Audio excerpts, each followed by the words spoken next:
आज हम गाय के जो डिफरेंट प्रोडक्ट्स हैं उसके ऊपर चर्चा करेंगे कि हम गाय के गोबर में से क्या क्या चीज़ें निकाल सकते हैं। गाय के गोबर में से जब आप गैस निकालते हो तो गैस के साथ में मीथेन और सल्फर डाइऑक्साइड निकलती है। अगर मैं सल्फर डाइऑक्साइड को डिज़ोल्व कर लूँ पानी में तो मेरे को सल्फर जो है वो ऑर्गेनिक सल्फर मिलती है, जो कि बहुत सारे मेडिसिनल पर्पस के लिए काम आती है। जैसे हम जो सल्फर उसमें से निकालते हैं, उस सल्फर को हम जो स्किन डिजीजेस हैं उसमें यूज़ करते हैं, और स्किन डिजीजेस को जो है वो ट्रीट करने के लिए जो गाय के गोबर में से सल्फर निकाली जाती है वो सबसे बढ़िया सल्फर है जो आज की डेट में मेडिसिनल प्लांट्स में, मेडिसिनल जो जहाँ पे बनाते हैं वहाँ पे उसका जो है प्राइस है वो करीब 2000 से लेके 5000 रुपये किलो जो है वो सल्फर बिकती है। बाबा रामदेव इसको यूज़ कर रहे हैं,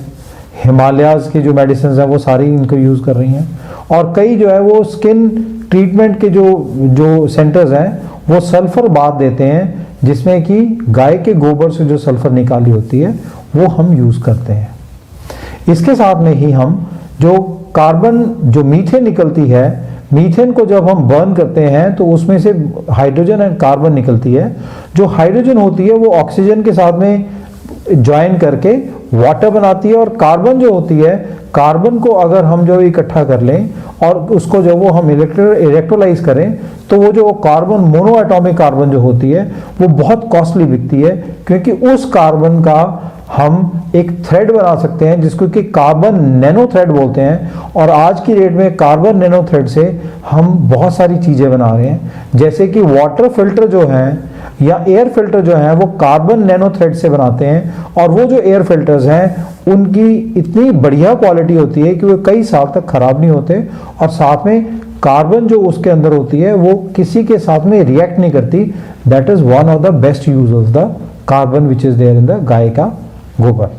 अब उसी के साथ में मैं अगर लेता हूं कि अगर वो कार्बन को हम इकट्ठा कर लें और उसको कार्बन पार्टिकल्स को जो है वो लाइन करके कार्बन नैनो थ्रेड बनाते हैं, तो कार्बन नैनो थ्रेड से हम जैकेट बना सकते हैं जो कि बुलेट प्रूफ होंगी। और उसके साथ में जो कार्बन से अगर हम जो वो एक वायर निकाल लेते हैं तो कार्बन वायर जो है वो स्टील वायर से 100 गुना स्ट्रांग होती है, और उसका जो है वो हम यूज़ करते हैं बहुत बड़ी बड़ी इंडस्ट्रीज़ में, जहाँ पे हम साइकिल के पार्ट्स बनाते हैं, बहुत लाइट वेट साइकिल्स बनाते हैं, या हाई स्पीड कार्स बनाते हैं। तो वो हाई स्पीड कार्स है उसके अंदर कार्बन जो है वो पार्टिकल उसको हम यूज़ करके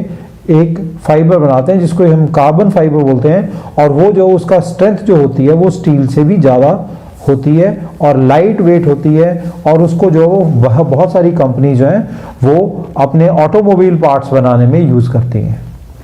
इसके साथ में जो कार्बन में से मीथेन निकलती है, वो मीथेन से हम जो गाय को जो चूल्हा है वो हम जला सकते हैं, और उसी के साथ में हम उसको जो वो हीटिंग पर्पसेस के लिए भी यूज़ कर सकते हैं। कि जैसे सपोज करो कहीं पे -20 डिग्री सेंटीग्रेड है तो हम जो वो गाय के गोबर में से जो मीथेन गैस को फर्मेंटेट करके निकालते हैं उसको हम जो है वो चूल्हे में अगर जलाते हैं तो उसकी कैलोरीफिक वैल्यू जो है वो एलपीजी से अप्रॉक्सीमेटली 1.5 टाइम्स मोर है। तो इसका मतलब है कि मीथेन गैस जो है उसको अगर हम जलाते हैं और एलपीजी को जलाते हैं तो मीथेन गैस में ज़्यादा हीट प्रोड्यूस होगी। अब मैं आपको बताता हूँ कि जो गाय का गोबर होता है उसमें ये मोस्टली माना जाता है कि सर्दियों में जो है वो मीथेन गैस नहीं निकलती है,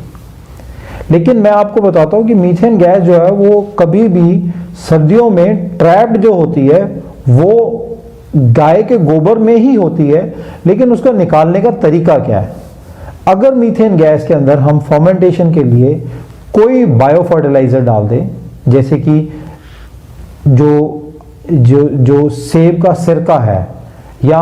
आप गन्ने का जो सिरका है वो डाल दें, तो उसमें से गैस जो है वो निकलना शुरू हो जाती है। लेकिन सर्दियों में क्या होता है कि जब सर्दियों में गैस निकलती है तो उसके साथ में हमारे पास में सल्फर डाइऑक्साइड, कार्बन मोनोऑक्साइड और वाटर वेपर्स जो है वो निकलते हैं। अगर ये तीनों चीज़ें जो है वो हम अलग कर लेते हैं बाय फिल्ट्रेशन मेथड, या उसको एक एब्जॉर्प्शन मेथड होता है, उसे अगर हम एब्जॉर्ब कर लेते हैं तो प्योर मीथेन जो होती है वो जब निकलती है तो उसके अंदर से जो कैलोरीफिक वैल्यू उसकी है वो बहुत बढ़िया होती है। और हमने इसको यूज़ किया हुआ है, हम आपको सारा दिखाएंगे कि ये किस तरीके से इसमें से हम मीथेन को अलग कर सकते हैं, सल्फर डाइऑक्साइड को अलग कर सकते हैं, कार्बन मोनोऑक्साइड को भी अलग कर सकते हैं। अगर ये तीनों कंपोनेंट अलग हो जाते हैं तो उसका दो बेनिफिट हैं। अगर हम ये गैस जो है जैसे सल्फर डाइऑक्साइड और कार्बन मोनोऑक्साइड जो है वो चूल्हे के थ्रू किचन में दे देते हैं तो किचन में जो धुआं होगा वो गृहिणियों के लिए बहुत नुकसानदायक होगा, क्योंकि sulphur dioxide sulphuric acid produce करती है और जैसे ही जो सल्फर डाइऑक्साइड के वेपर जो है वो चूल्हे में से निकलेंगे वो अस्थमा प्रोड्यूस करेंगे। तो हम क्या करते हैं कि उसको हम सारे को एब्जॉर्ब कर लेते हैं। सल्फर डाइऑक्साइड अगर अलग हो जाती है तो हमारे पास में कार्बन मोनोऑक्साइड और मीथेन गैस रह जाती है। कार्बन मोनोऑक्साइड को हम with the help of the absorption method हम एब्जॉर्ब कर लेते हैं टू फॉर्म कार्बोनिक एसिड। और कार्बोनिक एसिड जो होता है वो हम यूज करते हैं for many different cleaning purposes. और अगर जो कार्बोनिक एसिड को हमने अलग निकाल लिया उसके बाद में जो आपकी मीथेन गैस है वो मीथेन गैस अगर हमने चूल्हे में दी तो उसकी जो बर्निंग कैपेसिटी है वो आपकी 1 मिनट में आपका करीब 1 किलो दूध जो है वो बॉयल करने की कैपेसिटी रखता है। इतनी ज़्यादा उसकी कैलोरीफिक वैल्यू है। और इसको जो है वो मैं आपको करके भी दिखाऊंगा और इसको जो है वो कभी टाइम मिलेगा तो इसके साथ में बहुत सारी और चीज़ें जो बनती हैं वो भी हम उसको बनाना सिखाएंगे। धन्यवाद।